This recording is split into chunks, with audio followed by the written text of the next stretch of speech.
बर्तमान रहीचु जगतसिंहपुर जिलार एरसमा ब्लॉक अंतर्गत गड़हरिपुर पंचायतर जो रही ओलरारू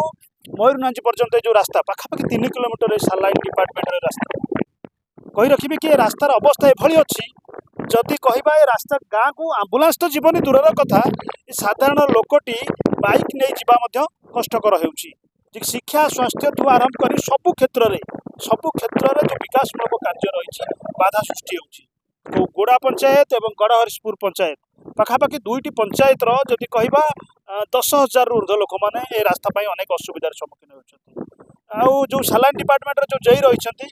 जदि आम फोन करवा कि एसडीओ फोन करें से फोन रिसीव करेंगे एमती अनेक असुविधार सम्मुखीन होती साधारण लोक मैंने वर्षा दिन तो ना ना असुविधा कहीपर बर्तमान समय जड़े बाइक आसुले भाई मैंने सहित आलोचना करवा भाई ये रास्ता केते दिन है खराब हो रही ए 3 वर्ष पाखापाखि खराब है रास्ता रही जीवा आसिया बहुत तकलीफ होची आमर ओलरा हाट आम सब प्रति सप्ताह 2 थर हाट को आसु पिला छुआ भी आसुंती गाड़ी थरे भी पलटी गला देखिलु ताको उठेगिरी साई सुजा एम्बुलेंस जाई पर नथबो पिला कॉलेज जाई पर नहीं एम्बुलेंस तो दूर कथा मनीष बाइक नहीं कि जीवा भारी कष्टकर हो जाइए रास्ता एमती केमती कौन सब समस्या समाधान कर तुम सब समाधान तो न कहले सरे प्रशासन को जना है केते थर एमती सुनुना कथा बर्तमान कौन दाबी कर रास्ताटा टिके कामटा हो गले आम सुरक्षित आम पिला छुआ सुरक्षित बर्तमान गोटे चित्र देखी टे भाई दृश्य देखे